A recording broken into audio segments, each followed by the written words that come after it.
My name is Brooke Langley, and I am a lieutenant commander in the United States Navy.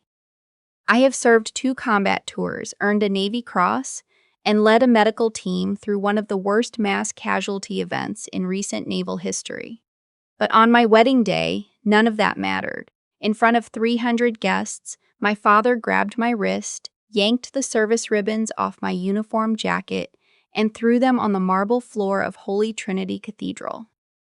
"You want to play dress up?" he said, loud enough for the entire church to hear.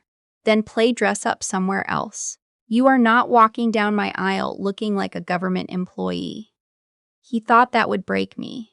He thought I'd crumble the way I always did when I was a kid, the way he'd trained me to crumble. But he made one critical mistake. He did it in front of my family, not his family, mine. Before I tell you this story, let me know in the comments where you're watching from. Hit that like button and subscribe if you believe that courage can't be bought and that the people who serve deserve more than a $sign next to their name. The sound of those ribbons hitting the floor. That's where my mind keeps going back to. A small, metallic scatter, like loose change dropped on a counter. But those weren't coins. Each one of those ribbons represented a year of my life. A deployment, a sacrifice, a scar that doesn't show up on the outside. And my father tossed them on the ground like they were nothing. But I'm getting ahead of myself. To understand that moment, you need to understand the house I grew up in. The Langley house sat on 11 acres outside of Greenwich, Connecticut. Stone walls, iron gates, a circular driveway that could hold 20 cars. My father, Victor Langley, built his empire from scratch. A hedge fund that managed $9 billion at its peak. He was brilliant. I'll give him that. He had a mind like a scalpel and a personality like a sledgehammer. Everything in his world had a number attached to it. Everything had a value, including his children. Every Christmas Eve, after the caterers had cleared the plates and the moët had been poured, my father would stand at the head of the dining table and deliver what he called the annual review. It was a performance. He'd pull out a leather portfolio, the kind with gold initials stamped on the front, and he'd go through each of us, one by one. Blake first. Always Blake. My older brother, the golden child, the heir apparent. Blake. My father would announce, adjusting his reading glasses with the precision of a surgeon. Closed the Meridian Capital deal. Net contribution to the fund, $14 million. Applause from the table, my uncle. My father's business partners, everyone clapping like trained seals. Then Nash, my younger brother, the charmer, Nash, landed the Whitmore account, brought in 3 new institutional investors. Net contribution, $6.2 million. More applause, more nodding, more of the same ritual I'd watched since I was old enough to sit at that table. When I was 16, I won a national essay competition. The topic was bioethics in military medicine. I'd spent 4 months researching it. My English teacher said it was the best student paper she'd read in 20 years. It was published in a medical journal. At that year's annual review, my father opened his portfolio to my page. He looked at it for a long moment, then looked at me over the rim of his glasses. "Brooke wrote an essay," he said. Just that. No title, no context, no acknowledgement of the prize or the publication. Then he picked up his pen and in the column where Blake had 14 million and Nash had 6.2, he wrote 2 words in such sharp, angular handwriting of his. No revenue. He closed the portfolio. Let's move on to dessert. I didn't cry at the table. I'd learned not to. But later that night, my mother came to my room. She didn't knock. She never knocked. She just appeared in the doorway like she always did, a ghost haunting her own house. She sat on the edge of my bed and she told me something I've never forgotten. "Before your father," she said quietly, her fingers tracing the quilt pattern, "I was a nurse. I worked in the pediatric ward at Mount Sinai. I loved it. I was good at it. When we got engaged, he said I didn't need to work anymore. What he meant was that he didn't want me to have anything that wasn't his." She looked at me then, and her eyes were fiercer than I'd ever seen them. "Don't let him put a price tag on your soul, Brooke. Some things are worth more than revenue. She died 3 years later. Pancreatic cancer, fast and merciless. At her funeral, my father checked his phone twice during the eulogy. I counted. That was the day I knew I would leave and never look back. I enlisted in the Navy the summer after my freshman year at Columbia. I didn't tell my father until the papers were signed. The conversation lasted 4 minutes. I know because I timed it on the kitchen clock, a nervous habit I developed as a kid, timing my father's rages to know when they'd burn out. "You're throwing away a Columbia education to swab decks," he said, his voice so controlled it was almost a whisper. "You are out of your mind." I told him I was going to be a Navy nurse, that I wanted to serve in combat medicine, that I wanted to save lives. He laughed. Not a real laugh, a sound like something breaking. "Save lives," he repeated. "You can't even save yourself from making stupid decisions." He cut me off that night. The trust fund, the credit cards, the apartment in the city, all of it, gone in a single phone call to his accountant. Those first months were the hardest of my life. I moved into a studio apartment in Norfolk, Virginia, so small I could touch both walls if I stood in the middle and stretched my arms out. The radiator rattled like a dying animal every night. I ate ramen and canned soup and learned to budget a junior officer's salary down to the penny. There were nights I lay in that narrow bed, staring at the water stain on the ceiling, wondering if my father was right, wondering if I'd made the worst mistake of my life. But the Navy had other plans for me, and those plans came in the form of a woman named Chief Petty Officer Ada Yates. She was my senior enlisted advisor during my first assignment at Naval Medical Center, Portsmouth, a Black woman from rural Mississippi who'd served 22 years and had seen everything there was to see. She had a voice like gravel and sandpaper, and she used it liberally. She saw my last name on my personnel file, and she knew exactly who Victor Langley was. I could see it in her eyes that first day, the skepticism, the silent question. How long before the rich girl quits? She didn't go easy on me. She gave me the worst shifts, the most difficult patients, the cases nobody else wanted. Trauma cases, burn victims, soldiers who came back from deployment with injuries that would make your stomach turn. She watched me. I could feel her eyes on me every single shift, measuring, evaluating, waiting for me to break. The breaking point came during a 36-hour shift in the trauma ward. I'd been on my feet for so long my vision was blurring. A Marine had come in with blast injuries, both legs shattered, and I was assisting in surgery when my hands started to shake. Not from fear. From exhaustion so deep it felt like my bones were dissolving. Chief Yates appeared next to me. She didn't offer help. She didn't tell me to take a break. She leaned close and said 5 words that changed my life. "Steady hands save lives, Lieutenant." That was it. No sympathy, no coddling. Just the truth, delivered with the calm precision of a woman who had spent 2 decades turning uncertain kids into warriors. I steadied my hands. I finished the surgery. The Marine kept both his legs. After that night, something shifted between us. She didn't get easier on me. But there was a respect there, a quiet acknowledgement that I had earned my place. Years later, when I deployed to the Persian Gulf aboard the USS Mercy, I carried her words with me like a talisman. Steady hands save lives. I said it to myself in the operating room when the ship rocked from nearby detonations. I said it when a helicopter crash on the flight deck brought in 11 casualties in 7 minutes. I said it when I held a 19-year-old sailor's hand while he died, because his injuries were beyond what any surgeon could fix, and sometimes the only thing you can save is someone's dignity in their last moments. It was during that deployment that I did the thing that earned me the Navy Cross. A small patrol boat was hit by an IED in a harbor. The explosion sent shrapnel through the hull and left 6 sailors trapped below deck with the water rising. I was on the medical response team that reached them first. The boat was sinking. The correct protocol was to wait for the dive team. But the water was rising too fast, and I could hear them screaming. I went in. I won't describe what it was like down there because honestly, some memories deserve to stay in the dark.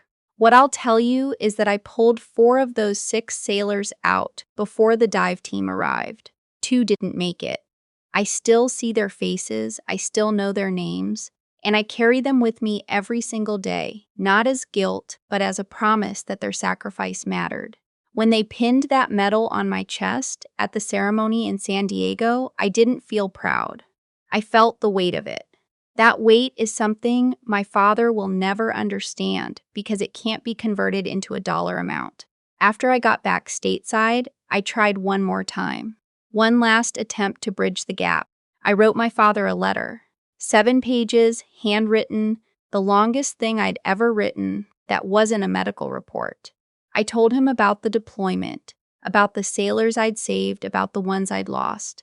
I told him about what it felt like to hold someone's life in your hands and know that every second counted. I told him I understood his world and I wasn't asking him to leave it. I was just asking him to see mine. 3 weeks later, an envelope arrived at my apartment in San Diego. Thick, cream-colored stationery with the Langley capital letterhead embossed in the corner. I opened it with shaking hands, hating myself for hoping. Inside was my own letter, every page stamped in red ink with a single word. Rejected. Like a failed investment proposal. Like a deal that didn't meet the minimum return threshold.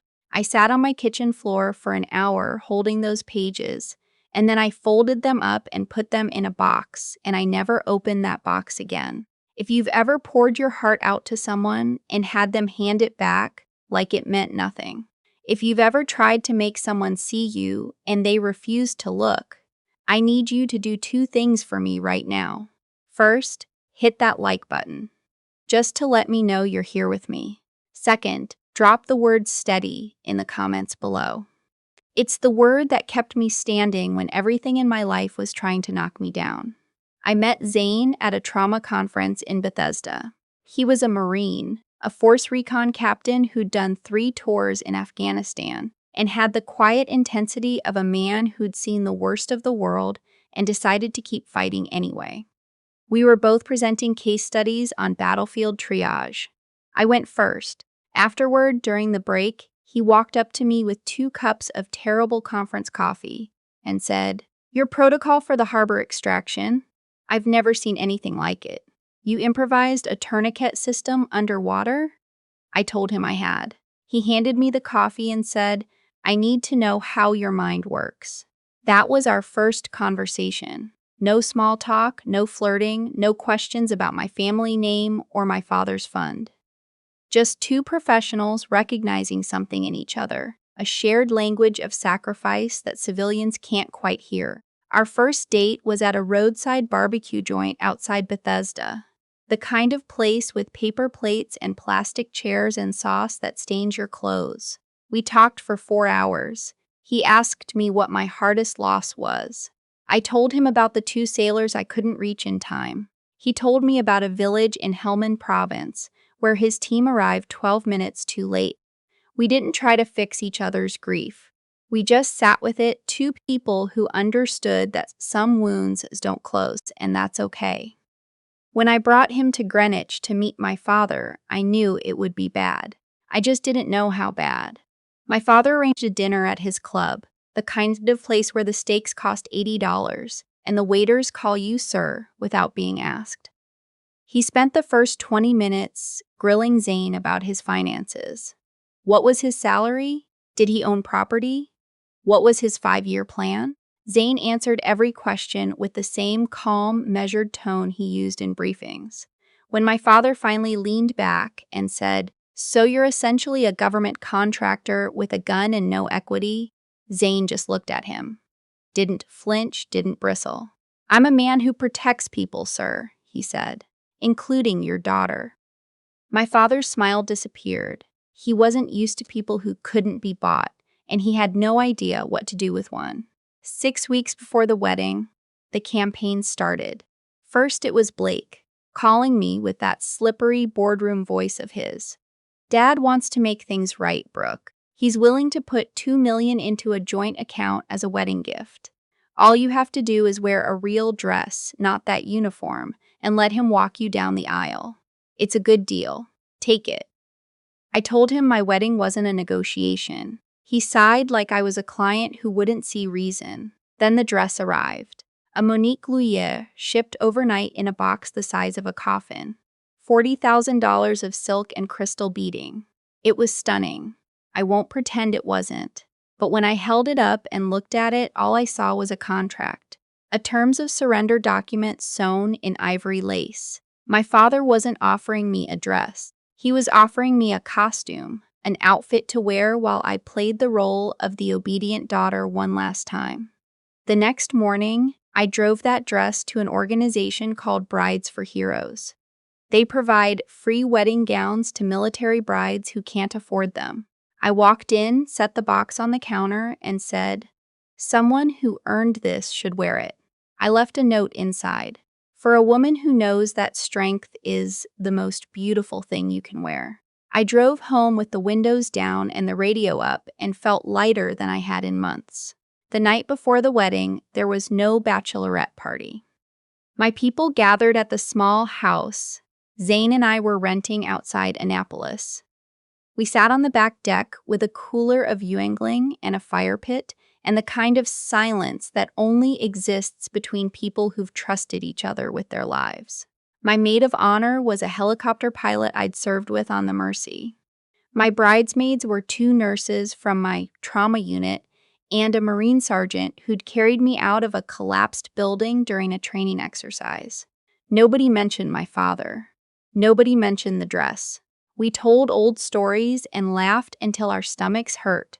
And when the last truck pulled out of the driveway, Zane put his arm around me and said, "Whatever happens tomorrow, you've already won. You know that, right?" He reached into his jacket pocket and pulled out a small brass compass, old and scratched, the kind you'd find in a military surplus store. "This was my grandfather's," he said. "He carried it through Korea. I'm not giving it to you because I think you'll get lost. I'm giving it to you so you remember that you always know which way is true north." That night, after he'd fallen asleep, I sat in the living room and opened a wooden box I kept on the top shelf of our closet. Inside were the only things I'd taken from my mother's house. A dried gardenia from her hospital room, a photo of her in her nursing scrubs, smiling young, before my father had worn the light out of her, and a card she'd written me the week before she died. The handwriting was shaky, but the words were clear. "Be brave, my girl. Be brave in all the ways I wasn't." I woke before dawn on my wedding day. The house was quiet. I stood in front of the bathroom mirror in the gray half-light and began the ritual I'd performed hundreds of times. The uniform first. Navy dress whites, pressed so sharp you could cut paper on the creases. Each button fastened with the mechanical precision of muscle memory. Then the ribbons, pinned in order against my chest, each one a chapter in a story that only I could read. The Navy Cross, the Purple Heart, the Combat Action Ribbon. And last, the small gold pin of the Fleet Marine Force, the one that meant I'd been accepted as one of their own by the Marines I'd served beside. I looked at myself in the mirror. I didn't see a bride. I saw a naval officer in full dress uniform, armored and ready. On the dresser beside me sat Zane's compass and my mother's photograph, my 2 true norths. If you have someone in your life, alive or gone, whose memory gives you strength when nothing else can, I want you to honor them right now. Drop their name in the comments. Let's fill this section with the names of the people who made us who we are. The doors of Holy Trinity Cathedral opened, and the organ swelled, and I stepped into the light. 300 guests filled the pews. My father's side was a wall of suits, hedge fund managers and senators and board members, men who measured the world in basis points and quarterly returns. Zane's side was a wall of uniforms, dress whites and dress blues, and the quiet, watchful stillness of people who measured the world in lives saved and promises kept. And there, at the end of the aisle, stood Zane, hands clasped behind his back, shoulders square, eyes locked on mine. He didn't smile. He didn't need to. Everything I needed was in his eyes. I made it 4 steps before my father moved. He stepped out of the first pew and planted himself in the center of the aisle, blocking my path. He was wearing a $12,000 suit and a smile that didn't reach his eyes. He reached for my uniform jacket, and before I could react, his fingers closed around the ribbon rack on my chest, and he ripped. The pins tore free, pulling threads from the fabric, and the ribbons, my ribbons, scattered across the marble floor with a sound like loose change falling. "You want to play dress-up?" he said, and his voice carried through the cathedral like a verdict. "Then play dress-up somewhere else. You are not walking down my aisle looking like a government employee." The silence that followed was absolute.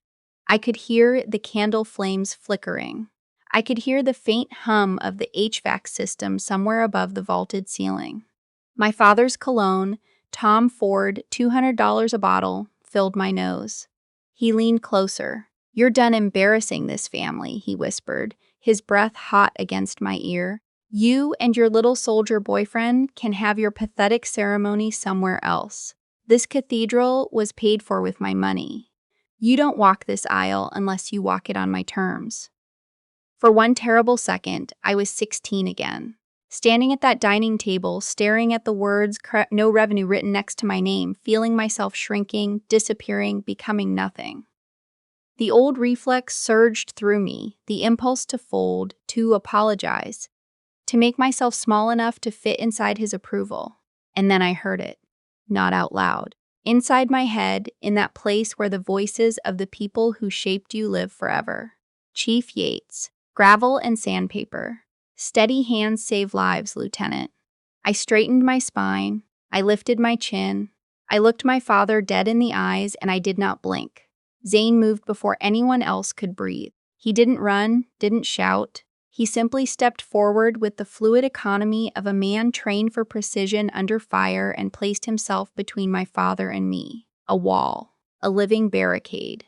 He didn't touch my father. He didn't need to. He looked at him with the quiet, lethal calm of a predator assessing a threat, and I watched my father take an involuntary half-step backward, the first retreat of his life. Zane turned his head slightly toward me, and his voice was clear and controlled, pitched to carry across the first 3 rows. "Commander," he said. "Not Brooke. Not sweetheart, Commander. Are you injured? Do you require medical attention?" He wasn't asking his fiancée if she was okay. He was asking a senior officer if she needed assistance. He was reframing the entire event, pulling it out of the messy, complicated world of family dysfunction, and placing it squarely into the black and white world of military conduct. Then he turned back to the stunned cathedral. "Ladies and gentlemen," he announced, and his voice filled the space without effort. "Please remain calm and in your seats. An assault has just been committed against a decorated officer of the United States Navy." The gasp that rippled through the pews was audible. 300 people inhaled at once, but the real earthquake came from the 5th row. A man stood up. He was 72 years old, with a chest full of ribbons and 3 silver stars gleaming on the shoulders of his dress blue uniform. Vice Admiral Rex Aldridge. He had commanded carrier strike groups in the Pacific. He had advised 2 presidents on naval strategy. He was Zane's mentor, a legend in the fleet, and he had been sitting quietly in the 5th pew, watching everything unfold with the patience of a man who had spent 50 years waiting for exactly the right moment to act. He didn't yell. He didn't need to. His voice, deep and resonant and forged by decades of command, rolled through the cathedral like distant thunder. "On your feet." 3 words. That was all it took. Throughout the cathedral, a sound erupted, sharp, synchronized, unmistakable. The crack of heels snapping together. Every service member in that church, active and retired, Marines and sailors and soldiers and airmen, rose as one. They didn't just stand. They came to attention. Spine straight, chins up, eyes fixed forward. A wall of living honor that surrounded me on every side. They didn't look at my father. That was the most devastating part. They looked through him, past him, as if he had simply ceased to exist. It was the most profound act of condemnation I have ever witnessed, a silence louder than any accusation. My father stood frozen. The rage drained from his face and was replaced by something I had never seen there before: fear. He looked around the cathedral, searching for his allies, his army of wealth, the hedge fund managers, the board members, the senators. They were looking at him the way analysts look at a stock that just crashed.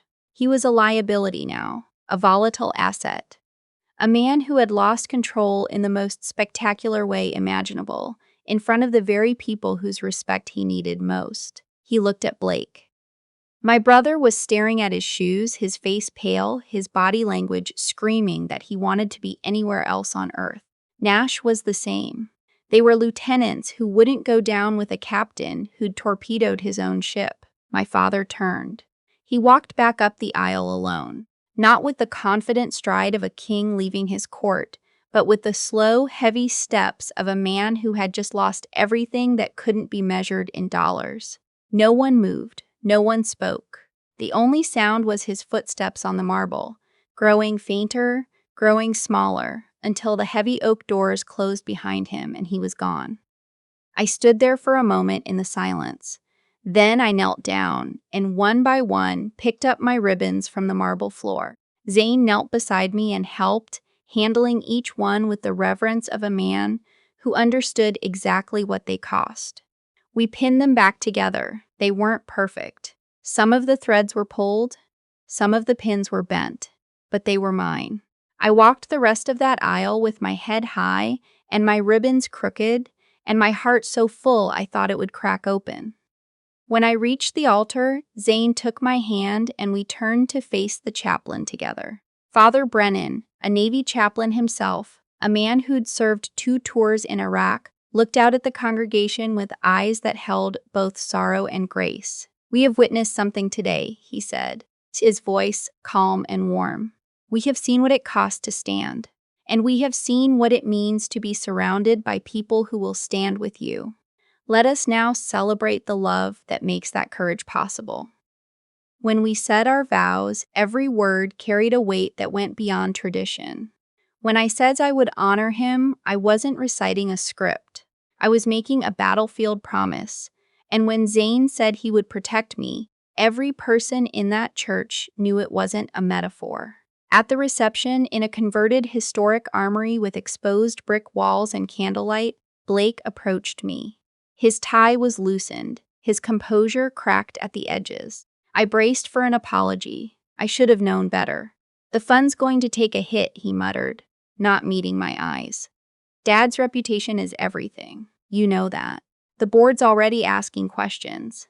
I looked at my brother, this man in his $4,000 suit, worried about stock prices at my wedding, and I felt something I didn't expect. Not anger, not sadness, just a vast, quiet nothing. He was speaking a language I no longer understood. "That's your empire, Blake," I said, "not mine." 6 months later, I heard through a cousin that Langley Capital lost its 3 largest institutional investors. The board forced my father into early retirement. Blake was named CEO, but the fund never recovered its reputation.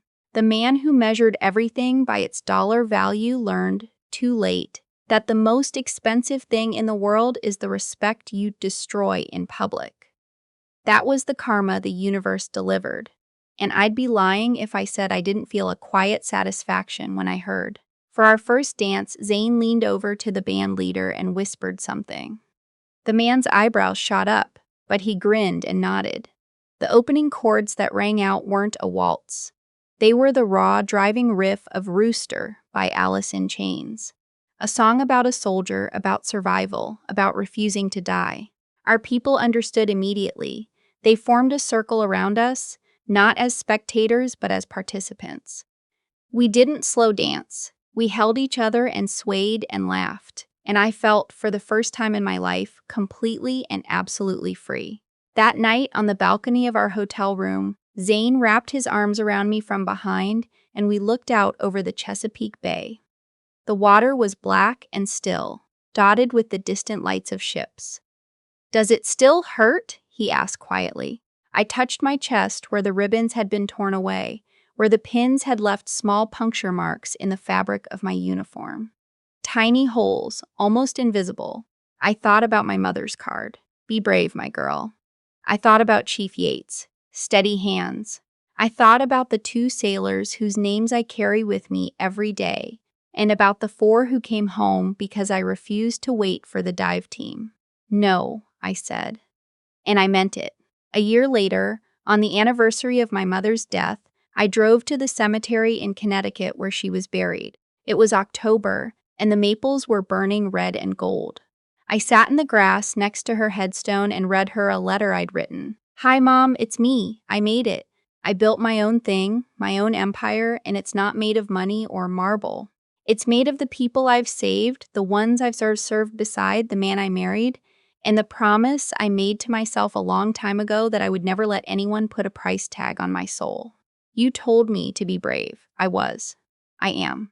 And I'll keep being brave for you, for me, for every person who's ever been told they're worth nothing by the people who were supposed to love them the most.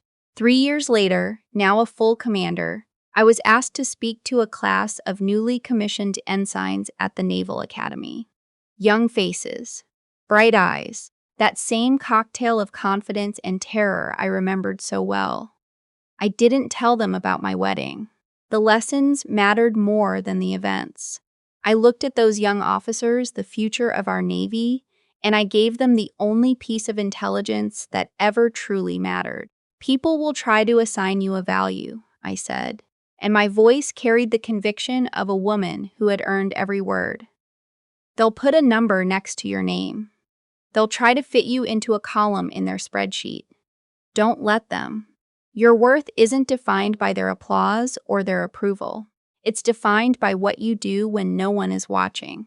It's defined by the integrity you hold on to when it costs you everything. And it's defined by how steady your hands are when the world is shaking. I looked at each of them, and I poured everything my mother gave me, everything the Navy taught me, and everything Zane showed me into my last words. So go out there and build your own empire, not the kind that shows up on a balance sheet, the kind that shows up in the lives you change. That's the only legacy that lasts. That is my story. It's proof that a legacy isn't something you inherit. It's something you build, one steady hand at a time. If you believe in the power of resilience, subscribe and join our community. Like this story if it moved you, and share it with someone who needs to be reminded of their own strength. And finally, comment below with one word that defines the empire you are building.